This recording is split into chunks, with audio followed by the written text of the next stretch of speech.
नमस्कार बंधुरा आज আমি আপনাদেরকে একটি পেপার ক্রাফট করে দেখাবো। তো এটা হচ্ছে কি আমি এটা করছি ফটো ফ্রেম। তো প্রথমে আমি কিছু মাউন্ট বোর্ড বা কিছু পেটি নিয়ে নিয়েছি, কাগজের মোটা পেটি। তো এই কাগজগুলো যেখানে সেখানেই আমাদের বাড়ির আশপাশে পড়ে থাকতে দেখা যায়। তো এই পেটিগুলোকে আমরা খুব সযত্নেই আপনারা যদি রাখেন আর এইভাবে ফটো ফ্রেম বানিয়ে ফেলতে পারেন, তো আপনার ঘরের সৌন্দর্য অবশ্যই ভালো লাগবে। এবং এই ধরনের ফটো ফ্রেম হ্যান্ডক্রাফট স্কুল প্রজেক্টের জন্য খুব সুন্দর। অবশ্যই এগুলো খুবই ভালো দেখতে লাগে। তো দেখুন আমি কিভাবে ফটো ফ্রেমটি তৈরি করছি। প্রথমে আমি স্কেল দিয়ে মার্জিন করে নিয়েছি, তারপর সেই মার্জিন বরাবর এটা ধারালো ছুরির মাধ্যমে আমি কেটে নিয়েছি। তো এরকম দুটো সেম সাইজের বোর্ড নিতে হবে। তো নিচের যে বোর্ডটিতে আছে ওইখানে ফটোটি অ্যাড করব। তো আমি ফটো অ্যাড করার আগে আমি একটি সাদা পেপার ওখানে সেটে দিয়েছি। তারপর উপরের বোর্ডটি যেটা আমি কাটিং করলাম সেটা ফ্রেমের মতো আঠা দিয়ে আমি এখানে পেস্ট করে দিচ্ছি। এই ধরনের ফটো ফ্রেম আপনারা দেয়ালের মধ্যে হ্যাঙ্গিং অবস্থাও রাখতে পারেন এবং পিছনে একটি আমি স্ট্যান্ড করে দেখাবো। স্ট্যান্ড করে আপনার টেবিল বা অফিসের মধ্যেও রাখতে পারেন। আপনার বাড়ির ফ্যামিলি ফটো বা যে কোনো ফটোই এখানে আপনি অ্যাড করতে পারেন। পারলে আপনি এখানে গ্লাস বা কাঁচ দিয়েও ঢেকে রাখতে পারেন, কোনো অসুবিধা হবে না। তো আমি প্রথমে এই ফ্রেমটি বানিয়ে নেবার পর ফ্রেমের বিভিন্ন কোণে আমি ফ্লাওয়ার অ্যাড করব। তো দেখুন আমি কীভাবে ফ্লাওয়ারটা কেটে সমস্ত ফ্লাওয়ার আমার রেডি হয়ে গেছে অলরেডি। আমি প্রত্যেকটা ফ্লাওয়ার বিভিন্ন কোণে কোণে ছিটিয়ে দেবো আঠা দিয়ে। তো আমি বিভিন্ন কোণে দেবো না, যে কোনো দুটো কোণ আমি নির্বাচন করেছি। এই দুটো কোণেই আমি আঠাগুলো দিয়ে এই ফ্লাওয়ারগুলো বুঝে বুঝে আমি অ্যাড করব। এই ধরনের ফুল যারা বানাতে জানেন না তারা একটু স্লো মোশনে ভিডিওটা দেখে নেবেন। তো কীভাবে আমি ফুলটা কাটিং করেছি ওখানে দেখানো রয়েছে। তো আপনাদের পছন্দ মতো কালার এবং রং আপনারা দিতেই পারেন। তো আমি এই ধরনের কালারটি অ্যাড করেছি, যেহেতু এখানে ব্ল্যাক ফ্রেম ছিল, তাই আপনারা যে কোনো কালারই দিতে পারেন, তো অবশ্যই ফুটবে।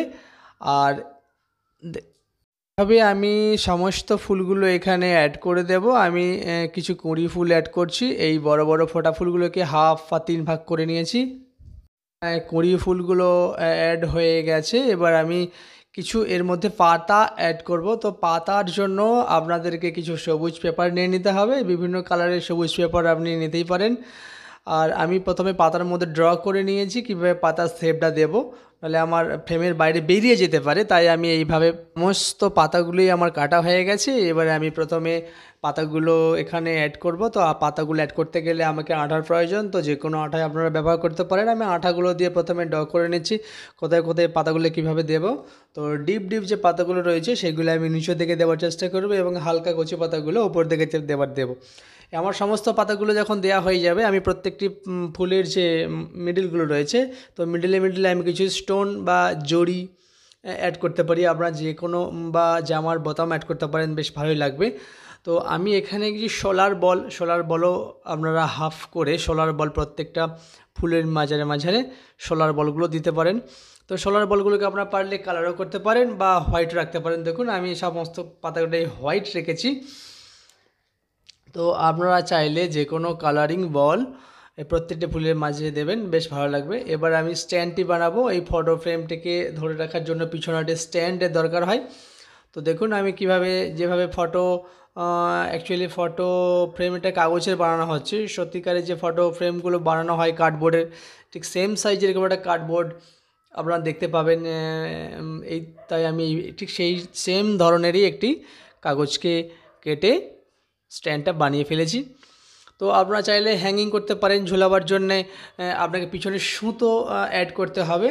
তো দেখুন কেমন হয়েছে অবশ্যই আমাকে জানাবেন। তো যেহেতু আজ 15ই আগস্ট, তো সেই উপলক্ষে আমি ফ্রেমটার মধ্যে আমি জাতীয় পতাকার ওপরে একটি থিম করছি। তো দেখুন আমি কিভাবে এই থিমটা বানিয়েছি।